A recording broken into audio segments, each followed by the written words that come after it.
Horas críticas, testigos y sobrevivientes. Inundaciones, incendios, terremotos, tornados, desastres naturales. Cuando estos fenómenos ocurren, traen consigo la pérdida de vidas humanas, a menudo a gran escala.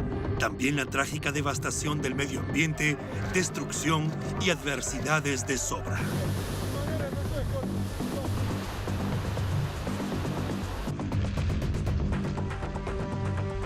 Sin embargo, cuando se trata de desastres provocados por el hombre, tenemos una responsabilidad diferente. Este escalofriante pero fascinante episodio de Horas Críticas se centra en los desastres nucleares e industriales.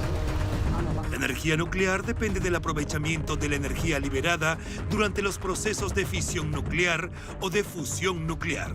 Tanto en la fusión como en la fisión nuclear, la energía es liberada por los enlaces atómicos de alta potencia entre las partículas dentro del núcleo de un átomo. La energía nuclear producida puede ser utilizada para generar electricidad. Irónicamente, la energía nuclear es una fuente de energía relativamente limpia, lo cual es muy bueno. Pero por supuesto, a menos que se tomen las máximas precauciones en la generación de energía nuclear, las consecuencias pueden ir más allá de lo meramente desastroso, a lo impensable. Desastres nucleares. Central nuclear de Fukushima, Japón.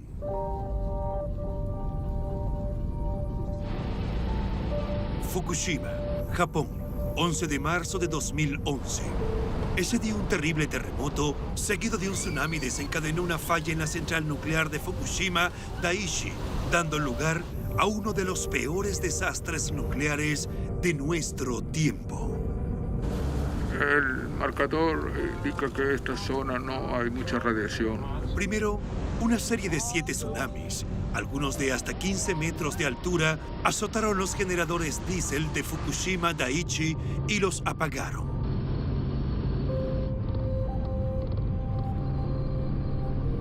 El agua inundó los generadores, causando que fallaran. Los reactores comenzaron a recalentarse.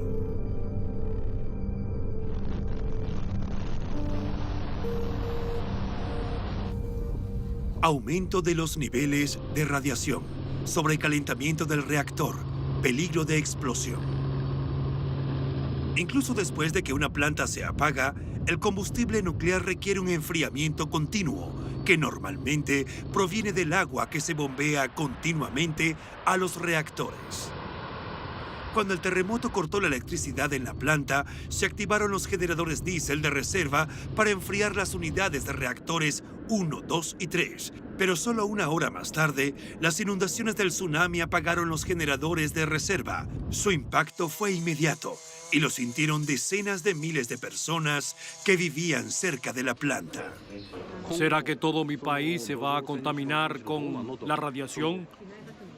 ¿Cuándo volveré a casa? ¿Podré volver o no? ¿Quién sabe?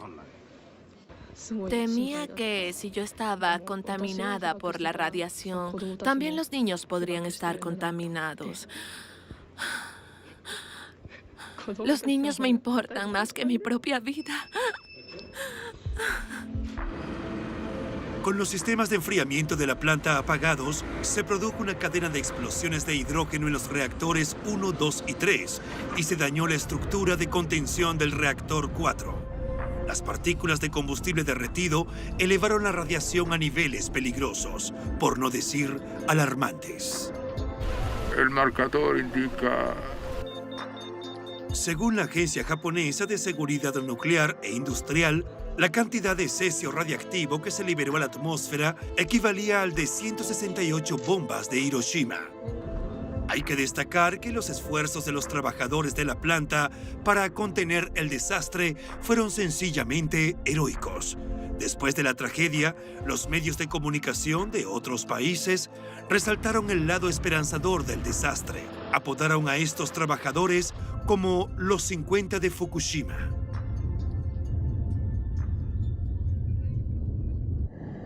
Debemos hacer todo lo posible para reducir el nivel de radiación, pero técnicamente es algo muy difícil de hacer. También debemos estudiar cómo bajar los niveles de radiación de una forma eficiente y rápida. Y en 2013, la Compañía de Energía Eléctrica de Tokio admitió que todavía se fugaban unas 300 toneladas de agua radiactiva al día en la central nuclear de Fukushima Daiichi. La energía nuclear ha estado con nosotros durante 70 años. Fue desarrollada durante la guerra, la Segunda Guerra Mundial para ser precisos. Con la guerra extendiéndose por Europa y Asia, hubo una carrera armamentista nunca antes vista. Los alemanes tuvieron ventaja en energía atómica hasta principios de los años 40, cuando un programa de desarrollo nuclear llamado el Proyecto Manhattan se puso en marcha en los Estados Unidos. Ultra secreto, pero con el apoyo irrestricto del gobierno, el objetivo de este proyecto era el desarrollo de la bomba atómica. La mayor parte de la investigación y el desarrollo se llevó a cabo en una instalación recién construida especialmente para ello en el tristemente célebre Los Álamos, Nuevo México. 3, 2, 1, ¡fuego!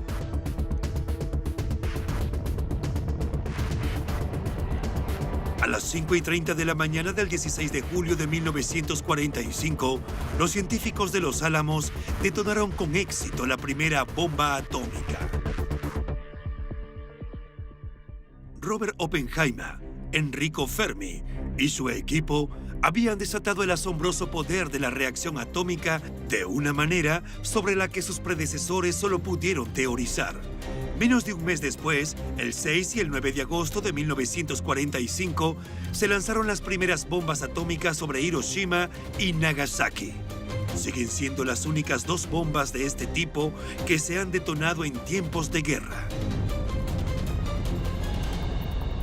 Sin embargo, las pruebas nucleares continuaron durante décadas.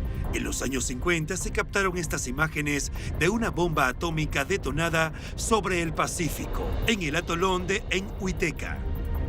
Con el fin de la guerra, los científicos también comenzaron a estudiar las aplicaciones pacíficas de la energía nuclear. A pesar de la estricta seguridad en los laboratorios de la Comisión Nacional de Energía Atómica, se les ha permitido a las cámaras de los noticieros mostrar cómo la energía atómica está siendo utilizada no para la destrucción, sino para el beneficio de la humanidad. El primer reactor nuclear en producir electricidad se puso en marcha en 1951 en Idaho. El reactor experimental reproductor era sin duda muy pequeño, pero en pocos años, las primeras centrales nucleares comerciales habían comenzado a suministrar electricidad en los Estados Unidos, Rusia, Japón y el Reino Unido. Pero los grandes accidentes ocurridos en 1979 en la central de Three Mile Island, Pensilvania, y en Chernóbil, Ucrania, parecieron poner en duda el futuro de la energía nuclear. Desastres nucleares. Central nuclear de Chernóbil, Ucrania. El nombre de Chernóbil se ha convertido en sinónimo de desastre. No es de extrañar, sobre todo si se tiene en cuenta que en Chernóbil se escapó 10 veces más radiación que en Fukushima. Sucedió durante una prueba rutinaria de los sistemas de reactores el 26 de abril de 1986. Una repentina y obviamente inesperada sobrecarga de energía destruyó la unidad 4 de la central energética construida durante la era soviética. En la destrucción y el incendio que se produjo, se liberaron enormes cantidades de material radiactivo al medio ambiente. Al igual que en Fukushima, se realizaron esfuerzos desesperados y concertados para controlar la situación. Los helicópteros volaban sobre el reactor en llamas, vertiendo arena y boro desde lo alto. Con ello se pretendía apagar el fuego, detener cualquier fuga adicional de material radiactivo y frustrar nuevas reacciones nucleares.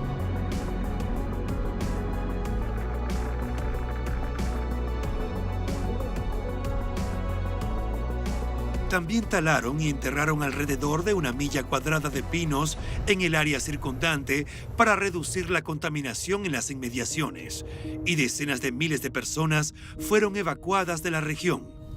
A los 6 meses de la tragedia, y con un gran riesgo personal para los trabajadores involucrados, se construyó una cubierta de concreto sobre el reactor 4. El propósito del llamado sarcófago de Chernóbil era, por supuesto, proteger el medio ambiente, algo que se esperaba durante las décadas siguientes. En una reunión de emergencia de la Agencia Internacional de Energía Atómica, los funcionarios soviéticos presentaron su informe inicial sobre el accidente. Estimaron que la radiactividad de Chernóbil causaría más de 25.000 muertes en los próximos 70 años. Chernóbil, alrededores de Pripyat. Víctimas 25.000. El libro Chernóbil, consecuencias de la catástrofe para la gente y el ambiente, estima que el número de fallecidos está alrededor de los 985.000.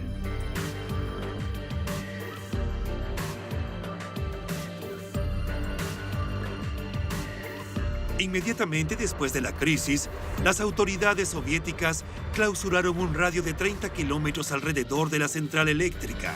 Cientos de miles de personas fueron evacuadas, algunas directamente después del incidente, muchas más en los meses y años siguientes.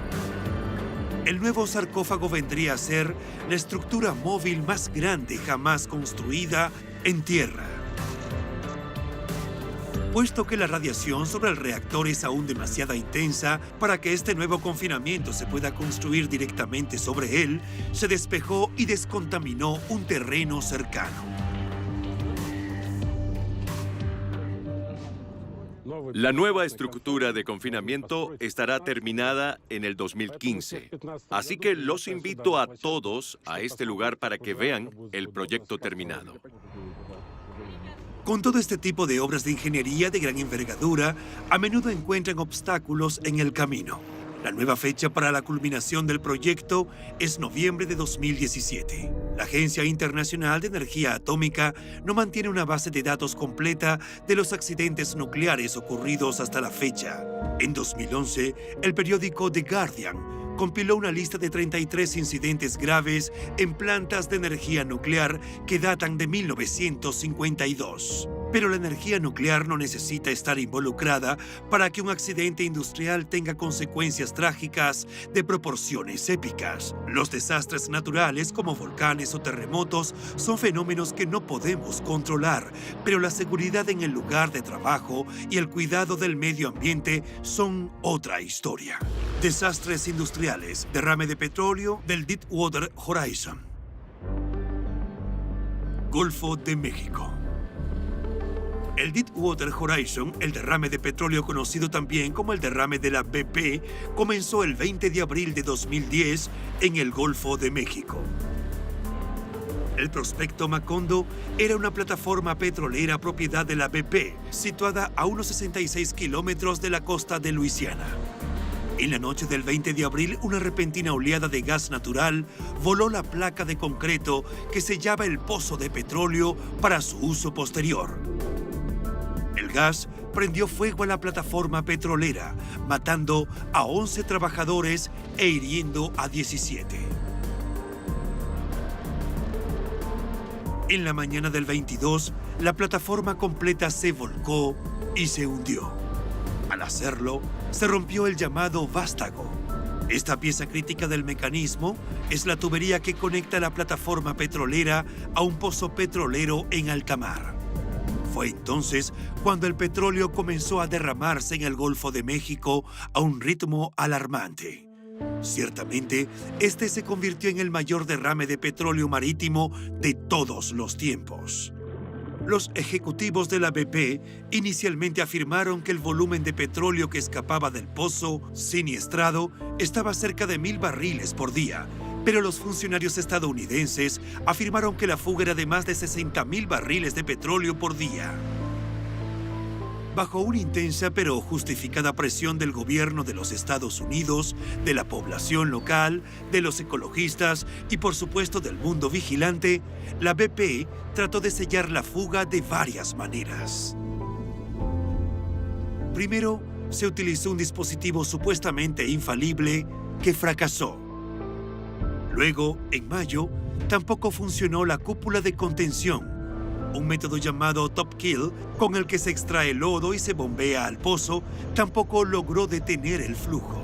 Finalmente, se instrumentó un método llamado bottom kill, que consistía en bombear cemento al pozo con fugas a través de 2 pozos de descarga. No entiendo por qué les tomó 87 días. Afecta nuestra economía y el ambiente. Ya era hora. Debieron tener un plan de emergencia desde el primer día. Después de 5 meses de fuga continua, se estima que 4.9 millones de barriles de petróleo se derramaron en el Golfo y que solo 80.000 de ellos se pudieron recoger. No es exagerado catalogar de catastrófico el impacto ambiental que tuvo la fuga. Un número incalculable de peces y miles de aves, mamíferos y tortugas marinas quedaron cubiertos de petróleo. Imágenes desgarradoras de estos maltrechos y enfermos animales le dieron la vuelta al mundo. En 2014, un juez de Nueva Orleans dictaminó que la indolente negligencia de la BP fue la principal responsable del desastre, calificando su conducta de imprudente. Desastres industriales. Rana Plaza, Bangladesh. Dhaka, Bangladesh. Cuando ocurre un accidente industrial, no hay compensación monetaria que le devuelva la vida a los trabajadores fallecidos, ni que proteja al medio ambiente de sus efectos a largo plazo. Claro está que nadie quiere trabajar en un castillo de naipes. Pero en abril de 2013, en Bangladesh, miles de trabajadores descubrieron que era precisamente allí donde estaban trabajando.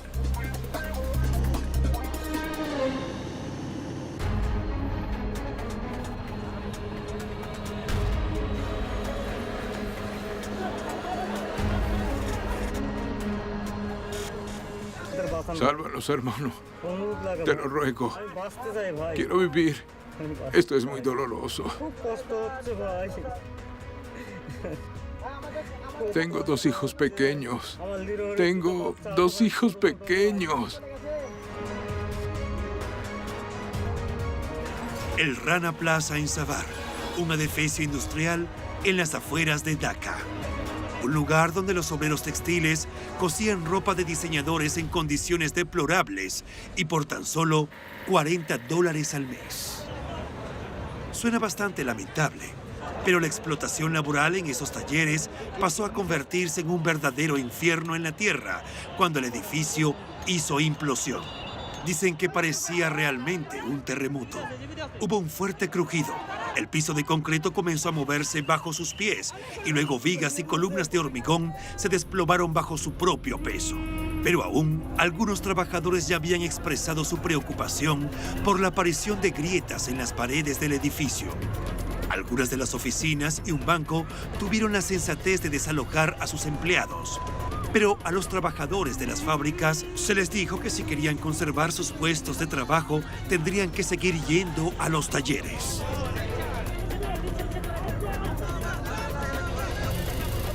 No queríamos subir al edificio esta mañana, pero la gerencia nos obligó y nos dijo que no pasaba nada. Al sentarme a trabajar, el edificio se derrumbó. Ni siquiera podía irme, estaba atrapada bajo la mesa.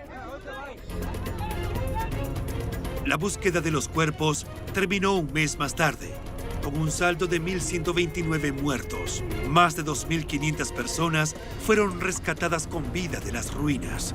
El colapso ha quedado registrado como el desastre más letal en la historia de la industria de la confección. Pero este derrumbe ocurrió solo unos meses después de que un incendio en otra fábrica textil de Bangladesh provocara la muerte de 112 obreros que confeccionaban prendas para consumidores occidentales. Desastres como el colapso del Rana Plaza han servido para visibilizar el verdadero costo de las gangas que ofrecen nuestras tiendas favoritas. Desastres industriales. El desastre de Bhopal, la India. Bhopal, la India. Aún después de 30 años de lo sucedido, el desastre de gas venenoso en Bhopal sigue siendo considerado el peor accidente industrial de todos los tiempos. Fue el resultado de la negligencia e incompetencia de una empresa fabricante de pesticidas y de los funcionarios del gobierno. Fue en las primeras horas de la mañana del 3 de diciembre de 1984 cuando el viento dispersó una enorme nube gris de gas venenoso desde la planta de la Union Carbide en Bhopal, India. Una fuga de 40 toneladas del gas tóxico isocianato de metilo, o MIC, ocurrió por accidente, extendiéndose por toda la ciudad y envenenándolo todo a su paso. Cuando me trasladaron a la planta de MCI en 1982, pensé que usaban tecnología de punta, pero no era así. Un instrumento vital que medía niveles de contaminación, un indicador de temperatura, no funcionaba. Lo reporté a mi superior explicándole que el instrumento estaba haciendo mediciones incorrectas. Cuando la temperatura era de 5 grados, el instrumento marcaba 20. Pero me dijeron que no me preocupara, a pesar de que se trataba de un instrumento muy importante para la seguridad. Así que también había negligencia en la planta de MCI. Hubo muchos accidentes y protestamos contra las condiciones de trabajo a través de nuestro sindicato de trabajadores. Hasta el día de hoy, hay desacuerdos sobre dónde y cómo se originó la fuga. Activistas locales y funcionarios del gobierno sostienen que el mantenimiento rutinario de las tuberías creó un reflujo de agua que se derramó en un tanque de MIC. Pero la Union Carbide Corporation sostiene que el agua entró al tanque como producto de un acto de sabotaje. Quienquiera que fuese el responsable en última instancia, el resultado fue una pesadilla sin fin. Se estima que más de 10.000 personas murieron en el acto. Cuando los residentes se despertaron rodeados de la nube del gas asfixiante, comenzaron a correr por las oscuras calles hacia los hospitales locales. Para cuando llegaron allí, sin aliento y enceguecidos, el daño ya estaba hecho. Los músculos, cerebros, pulmones y ojos, los sistemas gastrointestinal, neurológico, reproductivo e inmunológico de los sobrevivientes resultaron afectados. A la mañana siguiente a la fuga de gas, las calles de Bhopal, cerca de la planta de gas, parecían una escena de una película de terror, con la diferencia de que la carnicería y la devastación eran muy reales. 30 años después, la muerte sigue al acecho. En muchos sentidos, la gente estaba peor de lo que estaba en la mañana del desastre. Hay por lo menos 150.000 personas con enfermedades crónicas como resultado de su exposición a los gases tóxicos. Y ahora sabemos que la próxima generación también está marcada por los venenos de la Union Carbide. Hasta el día de hoy, el 3 de diciembre sigue siendo un día de luto en la provincia de Bhopal. Y el impacto ambiental tardará muchos años en ser olvidado. Así que ahí lo tienen. Hay desastres y hay tragedias. Y en esta entrega de Horas Críticas hemos visto ambas. Como hemos mencionado antes, los efectos de los desastres naturales pueden ser desgarradores, catastróficos, la causa de mucho sufrimiento humano. Pero es la incompetencia y la codicia, la negligencia y la arrogancia del hombre lo que hace que estos accidentes nucleares e industriales sean especialmente trágicos. A raíz de tales tragedias siempre hay recriminaciones y la búsqueda de represalias, pero a menudo lo que se ha perdido no se puede recuperar. Y si todo esto no te ha hecho reflexionar sobre la seguridad en tu propio lugar de trabajo, no sabemos qué lo hará.